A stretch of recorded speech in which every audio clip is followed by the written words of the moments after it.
mean, we're going to have a lot of fun today. But let's start off with a very special guest, which again is giving people, you know, the truth of what's going on with mortgages, the housing market, right. You know, what's going on as far as, remember the crazy days when you could get no doc loans and like... what was that, early 2006? That was great. And like how you doing loan and like your fifth loan is free if you buy 4 for free. $3 million a year. Trust me. Yeah. I can afford this house. Or I make nothing and just give me a loan anyway. Okay, well, that's good. What could possibly go wrong? I don't understand. So this is a friend of yours? Yes. And so I'll let you introduce him. His name is Alan Sperling. Right now he's with Sprout Mortgage. He's been in the mortgage business for decades, and he is the guy when it comes down to any type of financing needed. If he can't himself get it done, he's going to introduce you to somebody who can, and he's been a good help. We've used him ourselves. Our family members have used him before too as well. So he's a wealth of knowledge. Yeah, and a straight shooter from what you said. So Alan, it's great to have you on the show. Yes, thank you, gentlemen, as well, and looking forward to sharing the word and trying to educate people on what they're up against in today's environment and economy. Yes, I remember when my parents were when my parents were alive, and I was younger. We got they get their first mortgage was on a house, $30,000. We were very poor, and we lived in like the woods of Lake Apacon, New Jersey, and those are good times. I remember the woodsman. The water was so good because water, and I came from Hackensack, New Jersey. So like the water was like soda. I think is better than Hackensack. Yeah, it was awesome. And their first mortgage was like 17%. I remember that. And they were like, they had to come up with all of this money, which back then was a lot, especially if you were poor. And so now, Alan, I guess people can come in with like the interest rates are amazing. Yeah, there's actually a couple of spectrums that's happening in the market now. And to Aaron's point, I lived through the 2006 era, and we actually at that time, market conditions were thriving as they're beginning to thrive now, even during COVID. But we had the 80-20 loans, 100% stated income for wage earners. And unfortunately, that might have been a portion of the that particular time that the market was overinflated and appraisals were coming in at any value that people thought they would come in, and it was 125% loans. But I think with the time and through this transition, we've learned a lot about banking and and lenders getting comfortable with happening pre-COVID and post-COVID. Obviously, the real estate market's done very well as a result of COVID, which nobody would have expected. And the mortgage business, as you guys are saying, is thriving.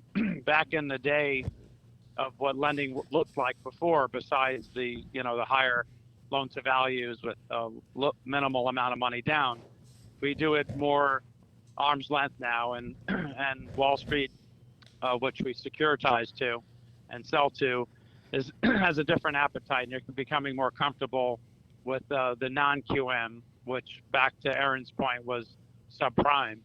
So non-QM is non-qualified mortgages, and then you have qualified mortgages. What would make a loan qualified? What would make a mortgage qualified mortgage? So the two differences in qualified versus non-qualified, and we do both, of which, as Aaron was saying, qualified mortgage is somebody that has a W-2 job or a business, self-employed business, been in place for a long period of time, and they have tax returns that they don't write off more than they earn. And a qualified loan would be people with, I would say, credit scores in the mid 600s and up, and those would qualify for minimal amount down payments depending on their score and their assets. We also have different type of financing within the agency type of lending, the QM, qualified mortgages, which is asset depletion, where we take somebody's retired, they don't have the traditional income because they're not working anymore, they don't need to. We'll use the income off of the assets that they have and come up with a formula that will help them qualify. Similar to, husband and wife, or that might be trying to purchase a property and one spouse is self-employed and the other one's a wage earner, we could create a hybrid loan where we've got, bank statements, which we do on the self-employed, and W-2 on the other spouse that has a regular job. So we kind of mix and match and try to figure out a way to help them qualify, leading all into, non-qualified loans, which are, foreign national type of lending. We have debt service coverage ratio for investor properties where you just qualify off the income based on the potential rental with no income. So we're pretty diversified on both sides of the spectrum. Yeah, the last one sounds like World Bank. I don't know if you remember those guys and dealt with them. I had actually a mortgage brokerage company. I dealt with World Bank. They would just give to anybody. World Savings, I remember. Yeah, down in Fort Lauderdale or something, and they just, yeah, that was they would give anyone a mortgage on anything at any time. The thing that corrected the market now is before the mortgage brokers used to be able to order their own appraisals, and now we all go through appraisal management companies. So it's taken away the it makes it more truly arm's length. Exactly. Yeah. And that's, I think, what's and then the loan to values are not as aggressive on the non-qualified loans as they were before. A combination of arm's length, as Aaron is saying, and higher credit criteria requirements. It's made the lending safe again. And interest rates are very low. They start in the 2s and they go up depending on what you're offering for income and assets. Now I see there's been a rash of more unqualified, creative kind of loans out there. I mean, and there are a lot of entrepreneurs that, your bank statements don't always tell the story. Well, your bank statement tells a better story, but your W-2 might not tell a story. You're investing in your company. You do a lot of write-offs, things like that.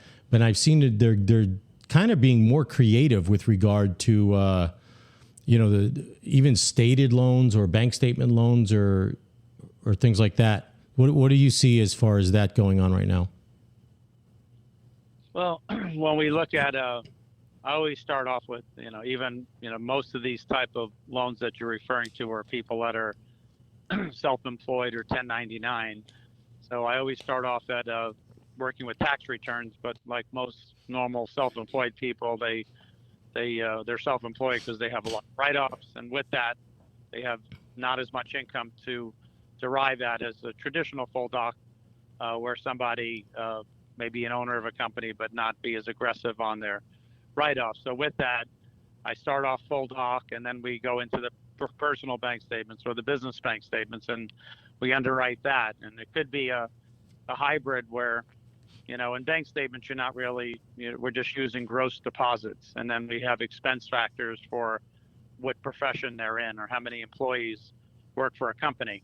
And if that doesn't, and we underwrite that up front, so we take the guesswork out. And, there's a very tough market now, especially in the purchase market, as Aaron will tell you, is that there's we're always competing against cash offers. So when you're fortunate enough to tie up a property with a mortgage, we have to jump in early and make sure that the bank statements, for example, are underwritten in advance, because you don't want to be in due diligence and have a surprise later on where the bank statements don't qualify, which you want to know up front. And if the bank statements didn't qualify, we would know within 48 hours in the beginning, and we would look at being creative on saying, okay, well, you have $100,000 in your savings account and you're showing X amount of income on your bank statements. Why don't we use the asset depletion program along with the bank statements to help you qualify?